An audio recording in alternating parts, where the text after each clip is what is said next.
or any self-centered things like that. You worked as a team, and that's how you got things done.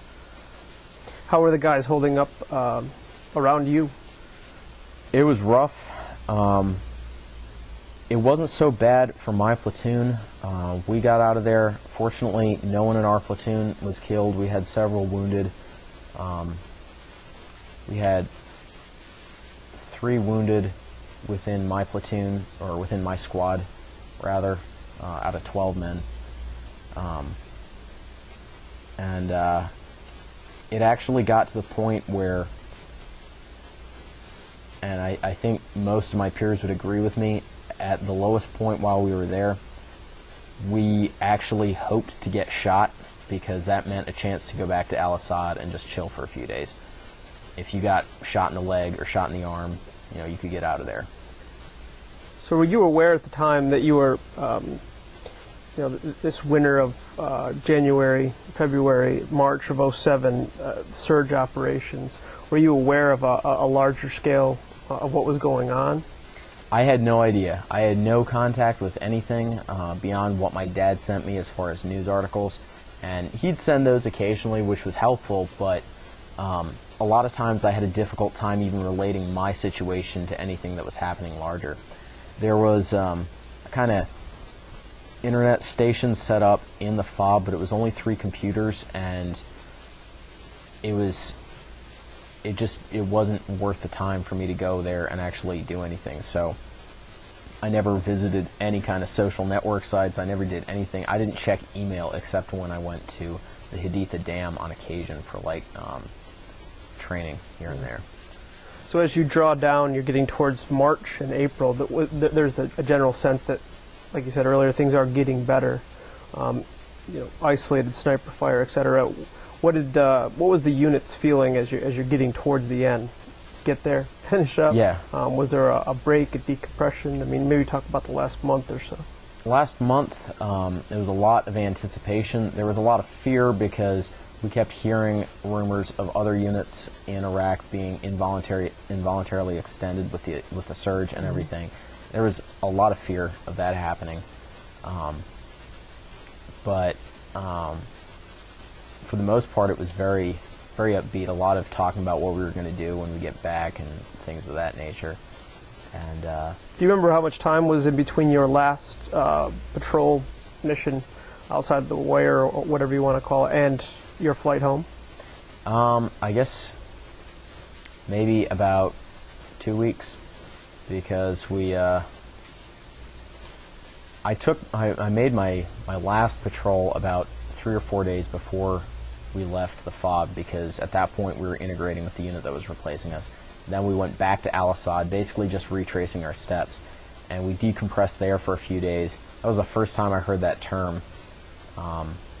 And then we went to... What did you feel about that? I mean, it sounds like you're... It was kind of like, this is a waste of my time. Like, why am I doing this? I just want to go home at this point. And I don't know necessarily that it did anyone any more good than it would have otherwise. It more just frustrated people. They just wanted to get out of there. But we got to Kuwait, and they did the same thing.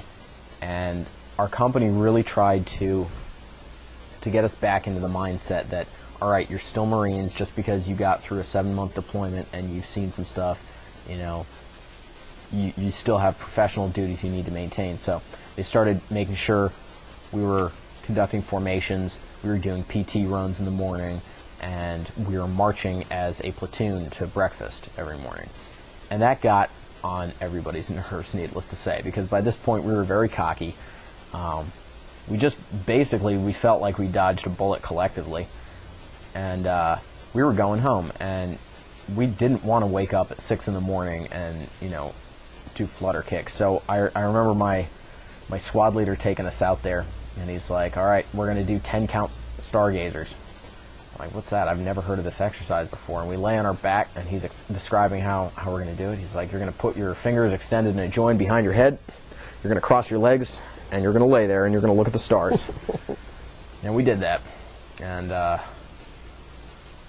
yeah, that's how we decompressed, and then it was just waiting to go home from there. What was it like when you first got home? When I first got home, it was awesome because we landed right there in Hawaii. They rolled out a red carpet for us. We got off the plane, and there were some higher up people waiting for us. I don't remember who they were. I know there were some stars involved, but I just remember kind of just blocking them all out, just doing the obligatory handshakes and just walking down the red carpet. And of course, everybody's immediate #1 priority is how fast can we turn our weapons in, drop our stuff at the barracks, and get to the booze store and start getting drunk.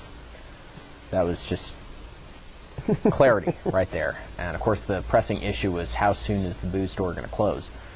So we all wanted to get out of there. Didn't want to stick around for speeches, but it was crazy. The first. What was the answer?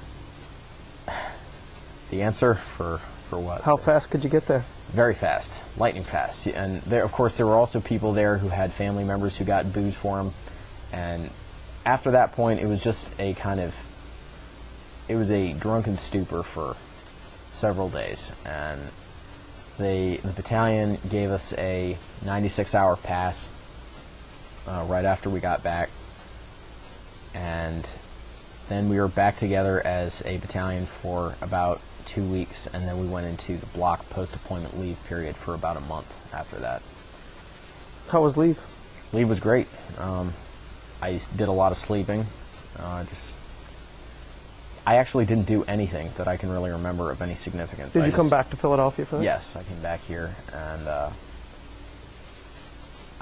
honestly, that's the biggest thing I can remember, is actually getting decent sleep and just enjoying it. So after you get back from leave, was there, everyone has this, or not everyone, but some people have an image of you coming back from war and all these guys are having difficulties. Was there problems within your unit? Did guys get in trouble? And what was the atmosphere when everyone reconvenes? Well, it was a mix. There weren't really any issues that we noticed off the bat. A lot of those would start to develop later on. There were a couple guys who got into trouble. We got back and took a urinalysis. There were a few people who popped for marijuana and things of that nature.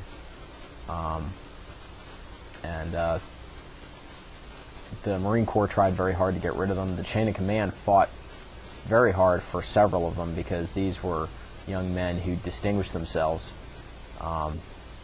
I know there was one individual in particular who had responded to an IED blast at a school in Haditha where a suicide bomber had blown himself up and just wounded and maimed a large number of Iraqi school children. It was a completely innocent target. It was more a, hey, if you associate with the Americans, this is what we're going to do to you and your people. This Marine responded to the scene and performed life-saving measures on several of these children and probably was responsible for saving their lives, and he was decorated for it. I found it very ironic, though, the day he was decorated for it, he got a Navy Achievement Medal with a Combat V for Valor. He was shipped off to the brig for using drugs. And that just seemed very, very strange to me. But maybe strange or upsetting, or I don't even really know how to react. It's still one of those things that bothers me because it's like, yes, thank you for what you did, but at the same time, professionally we can't condone what you did, as far as abuse of drugs. And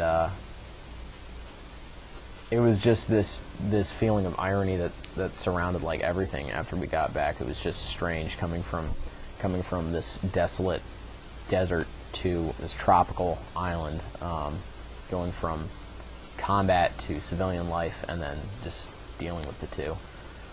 How did it measure up? You said you read a lot of military history and a lot of history growing up. I mean, how does this period of time, both your deployment and now your post-deployment, I mean, does it seem strange in comparison to what you've read? Does it fit into anything that you had previously read? Well, I think veterans tend to do a lot of self-pitying